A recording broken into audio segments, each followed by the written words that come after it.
For years, we've told the stories of people who are finishing well in the Christian life, living for Jesus fully in their later years. We call these people legends, and this year we wanted to do something a little different. We wanted to bring you guys in on their story and show a little bit of the behind-the-scenes footage too.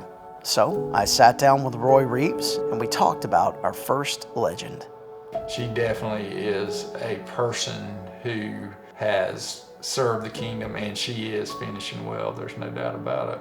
Being in Honduras with her and seeing her work up close, I just think of the word servant. Definitely a servant, but we're getting ahead of ourselves a little bit. After all, it's helpful in anyone's story to start at the beginning. So this is the story of Lavearn Brooker.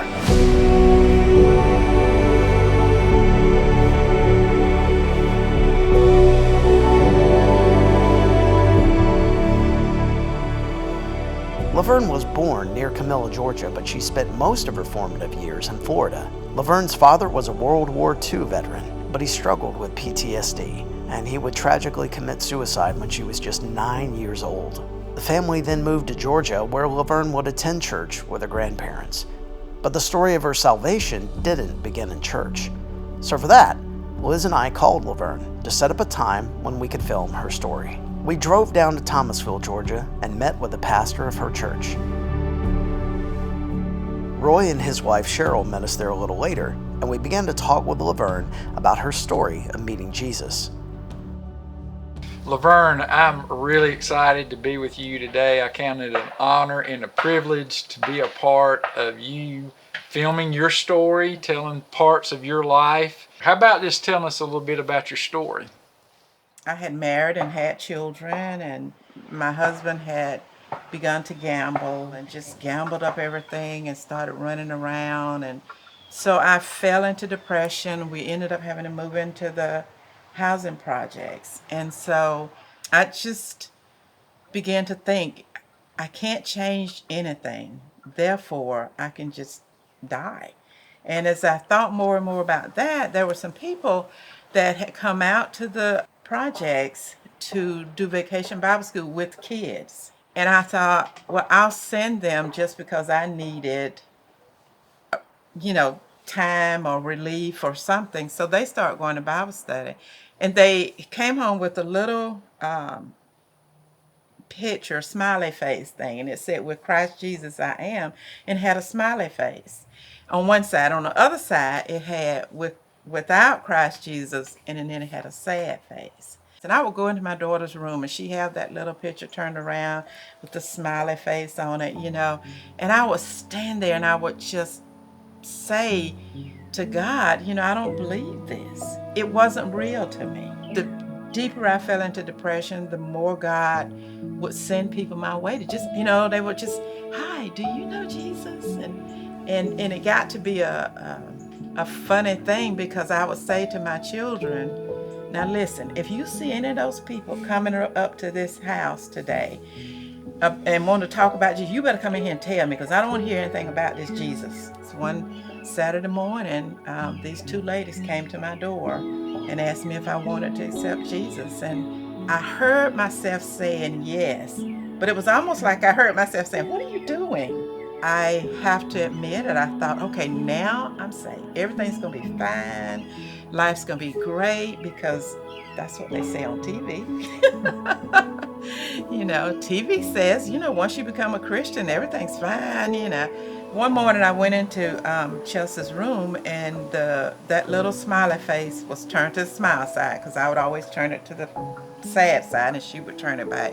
I picked it up and I said, God, if you are really God, and I know I'm saved now, you got to do something to help me, because I was still depressed. I was still wanting to commit suicide, even though some things had happened that he had prevented me from it. But I was still at that point. And I threw that little smiley face across the room. And that afternoon, I went to my door, and there was a note on my door that said Bible study starting, the next week at this apartment complex, And I looked at that, and for somehow I knew that was what I needed. I went to that. I didn't even own a Bible. There was not Bibles in my house. And so I went to this Bible study. And the first night I was there, I knew that was my path to climbing out of that depression and to becoming whatever it was that God had for me. I began to meet people along the way. Eventually, I started going to church. I didn't go to church anywhere. The people who were coming out to the project were white, and they would invite me to their church. And there was no way I was going to a white church after what I had gone through as a teenager, because I had been one of the people that integrated a high school. Now, if you remember your history from the 1960s and 70s, you'll know that racial segregation was alive and well in the Southern school system. Laverne was part of the early integration program that would see African American students being placed in the same school as white students. It led to a lot of bullying, racism, and full-on hatred. Being one of 9 blacks in a high school of 300 and something white kids who did not want us there. Well, it was like they had a plan to just make our life miserable there. You know, the students just were, especially the boys. I mean, it was like they stayed up at night trying to think of how they could make our life miserable. Back then you could leave your books, if you didn't have homework, you could leave them in your desk. Our books would be torn up. They would write the N-word in our book, go home, go back to Africa, go back to your country. They would put poop in our books. I mean, it was just hateful people, you know. I can remember going home and my shins would be so sore because they would walk down the hall and kick us on our shins and, you know, to say, we don't want you here while you're at our school. You're stinking up our school. And it was the worst days of my life. It was tough. It was tough. And it was during those years that I decided all white people were bad, that they were all just, you know, somehow they were all part of the Ku Klux Klan. And, you know, I think, you know, some of my classmates graduated, okay? But some of us did not. And I think when you did not have my mother, she was scared. And so I didn't have that push to keep going. See, I had dropped out of high school. I dropped out in my senior year, 6 months before graduation. I dropped out because I just couldn't handle just the turmoil, the hatred, all of that I couldn't handle, so I had dropped out. So what kind of path did your career, job, because ultimately your career was a part of your service in the mission field. So tell us just a little bit about that. I had always wanted to go in the medical field. I used to tell my mother, oh, I'm going to be a doctor when I grow up. But she would always say to me, we can't afford that. That's crazy. That's crazy thinking. What are you talking about? You know, I had been a high school dropout. I was living on food stamps. I was having to go on welfare because I wasn't working enough. This group came out to the project. They never missed a day. You know, they kept saying, but we want you at church. You know, you need to be in a church. I started building a relationship with some of the people in the church and started sitting at their feet and really learning from them. You know, Mona Watley was one, Waleem Bivens. I just learned so much from them women. A lot of us have learned from those two women. Yes. And then Ann Cope, my friend that's here now, they began to say to me, what do you want to do? What is your dream? And I said to them, I've always had a dream that I would like to be a doctor or a nurse. I can remember one of the ladies said to me, well, why don't you do it? And I was like, you don't understand. You have everything you need. I don't know where our next meal is coming from sometimes. And I was standing in my kitchen and I prayed and I said, God, if you really God, I need you to provide food for us. And I came home that afternoon and there was a cooler with food in it. And I had told nobody. A few weeks later, we were with the group again with Mona and Wileen and Ann Cope and different ones. And I was sharing about that cooler of food. And Mona walked and said, "Oh, Laverne, we were cleaning out a freezer and the Lord just spoke to me and told me to send you that food." I hadn't told them anything. But she said, "I was praying and the Lord told me to send that to you." And so that was like a specific answer to prayer To and a provision. Okay, and so that sort of then opened the door. That to opened like, the door. Do this maybe. That opened the door to me believing that maybe God did hear my prayer. And if I was to go to nursing school, He would provide a way for me to go to nursing school. Ann and Lloyd Cope believed in dreaming big. Ann was a huge part of those who encouraged Laverne to get to know God better and believe that she could accomplish anything. We asked Laverne how she and Ann got to know each other as friends. Well, I'm going to tell you how we became friends, okay? And it's okay with me that she tells it, okay? I didn't really have any friends at the church. And so I began to pray and say, "Lord, I need friends." It was like I heard the Lord say, "I've sent you a friend." And I was like, "Who?" And He said, "Ann Cope." And I went, "Oh God, she'll chew me up and spit me out." Because she is one of those people that, knows the word and just can, I can say, "Well, where is that scripture?" "Oh, it's in Job and da-da-da-da." And I was intimidated by that. I let down the wall. And even though she was white, I let the wall down and said, "Okay, God, I know you got good for me." I just wanted to reach out to her and make her feel welcome where she was, to know that she was a part and she was accepted, because that's not something I've ever had a problem with. I didn't grow up that way. Laverne and I have traveled together. We've vacationed. My husband didn't always want to go on vacation where I did, and we've done that. And so we've gotten to know each other on a natural level as well as otherwise, and that's enhanced the friendship for me. And I learned a lot from you, which is still in my life, helped me in my life. And so you've just been a blessing to me, and to be your friend for 30-something years, walking through a lot together, and just being there for me and me for her at times too. So I just believe God knows who you need. God needed a strong person in my life. She's very strong. And she would say to me sometimes, I would be saying things, and she would say, "Well, that just sounds like unforgiveness to me." Or that sounds like, she always told me the truth. And I've seen her just be so strong in following what God has called her to do. She's just pursued that and not let anything stop her from it.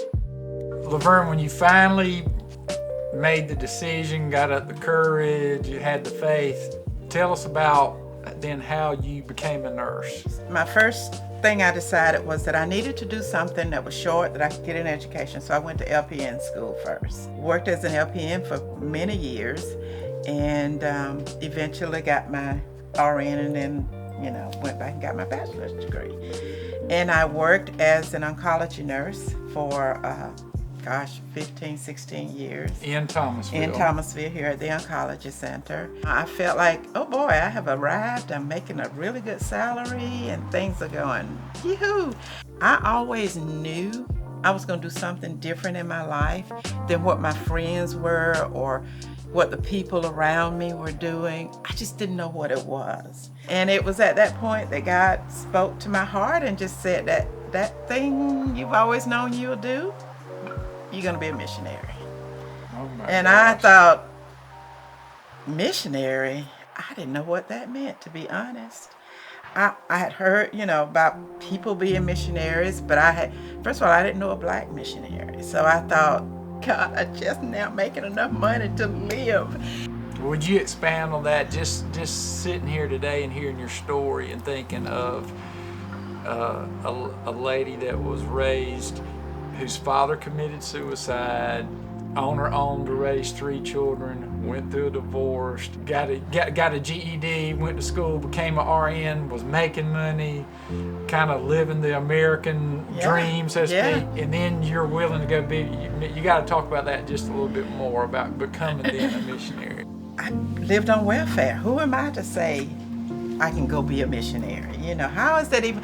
I didn't even know how that could happen, because the missionaries that I knew, you know, they had to get support from people, and I thought, I don't even know enough people. I finally shared it with some elders of our church. Ann and Lloyd were leaders in our church, and I went and shared it with them, and they immediately were like, well, yeah, you can do that, which was so different from anything I had known in my life, because, as I said earlier, my mother it wasn't that she just didn't have a clue, you know, that you could dream big and that God would provide.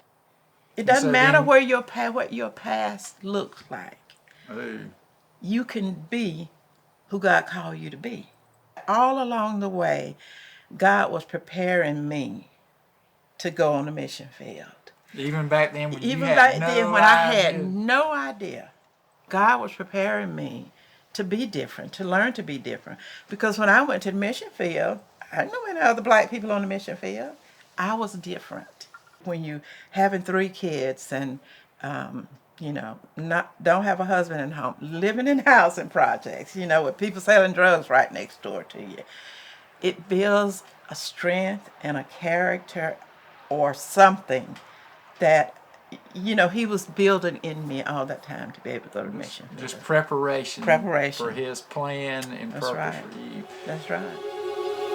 Laverne's past pain, from racial discrimination to divorce, all of her life was actually preparing her for this very moment. For many years, Laverne lived in Honduras, serving the community and people with the skills she acquired, skills which began all because she believed that if anyone could help her dream big, it was God. And so then when you did get to Honduras, how many years were you there? I was there 10 years. Okay. 10 years. I started a little clinic out at Santa Cruz. It was a little tiny church there at the time, little adobe church, and I would go out there and do medicines out of the back of my car. And then God just began to expand what he had for me there. You've been retired for a few years now. How many years? Just 4. 4. Semi. Okay, that's what I want to get to. So this series is about people who are finishing well in their life. What are you doing in retirement? Semi-retired? You just sitting home watching TV all day? No. All right. It would be nice. Well, I still try to get back to Honduras a couple of times a year. I go, normally I lead with Dr. Seth, the medical brigade, that go for a couple of weeks a year. And then I go back in the summer and we do vacation Bible school with kids there. So then what about at home? What does Laverne life look like in Thomas at County? home in Thomas County, I have been volunteering at the vaccine clinic, but I also, there's what we call Hands-On Thomas County. There's a volunteer group, and you can do lots of different things around Thomas County. We don't have a lot of homeless people here, but we have people who need a meal. Mm-hmm. Still serving, because I think that's what we all should do. I think retirement could just mean you're stepping back from that career job, and now we're able to serve more and to be more hands-on. I keep envisioning 30-year-old Laverne thinking, man, I've had hard knocks in my past. You know, my past disqualifies me from doing what I really want to do in my heart. Your story speaks to that so much. For me to be in my 30s when I accept the Lord and begin to learn about him and to have the past that I had, it says anybody can do it. There's no limit to what God can do in your life I can remember I was 51 when the Lord spoke to me and said, "You're going to the mission field." I could have easily said, "No, I can't do that. I'm too old. I can't speak Spanish. I'm African American." So I say to people, don't give up. Don't sell yourself short. It is never too late. I look back at my life now, and if it wasn't my life, I don't know if I could believe it. Living in the housing project, living on food stamps, just in the midst of depression, and then to look at the second half of my life, it's like that's two different people. That's in your past. He takes every day is new. And so if we take every day as new with him, then that's when, our lives change. There is no disqualification. I like to say that's the lie of the enemy.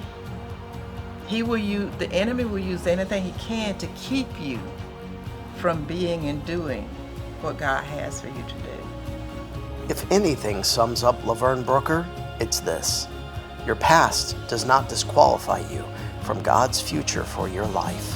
Whether you serve in Thomasville, Georgia, or in the mountains of Honduras, God will use your life for His glory. It's not too late, and you can still change the world all around you.